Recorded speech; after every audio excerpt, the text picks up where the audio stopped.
Female entrepreneurship is on the rise, but running a business isn't easy. Lisa Clifford from KeyBank is here now. And women have some great ideas in starting their own business, but a lot of us just don't know where to start. Yeah, and interesting, we've been growing women have been growing their businesses basically at 1.5 times the national average. So you figure there's a huge rise in entrepreneurship, as you said. But before you make that leap to kind of say, I want to be on my own, you really need to think through and do, we always say do your homework.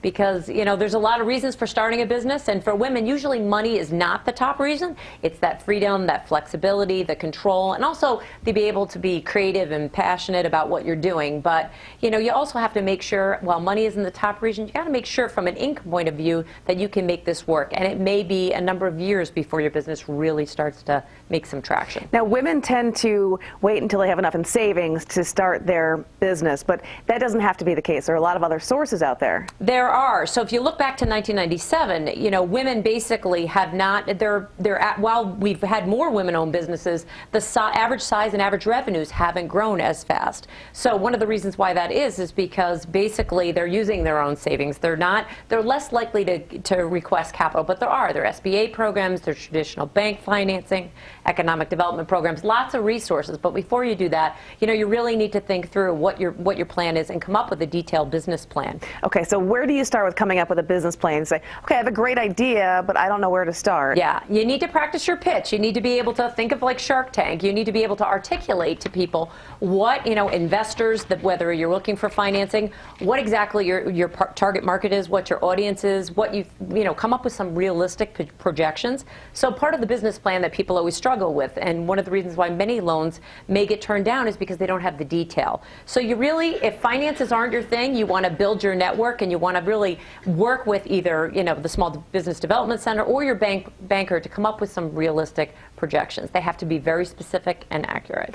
So you need to be realistic too. What are your expectations, and what should people expect from the first couple of years as they get going on their own? Yeah, again, we go back to the realistic. So you need to be able to show kind of if you have any history of what you've been doing and you're looking for additional financing. If it's a startup, the more specific, the better. And just recognize that you need to have other savings or some other way that from personally you can make the cash flow You can work. pay your mortgage while you're waiting to get started. That's right. So a lot of women, they may say, listen, I've got an idea for a product, or I've got this great idea for a little device that'll make my life easier and everyone else's life easier. Where do they start? What's the first phone call they should make? Yeah, I would actually talk to your Small Business Development Center. The University of Albany has a great one, or talk to the chambers, or talk to your banker and say, what do I need to do in order to kind of get some thoughts and get some color around building out my business plan and really coming up with some realistic projections. And how do you know when it's time to start hiring and asking for help and trying to bring people in for the extra support? Yeah, once you have that financing, right? That's the critical piece in terms of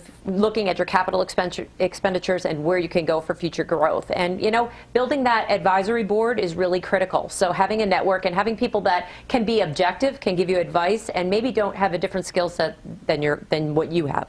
All right, Lisa Clifford, thank you so much.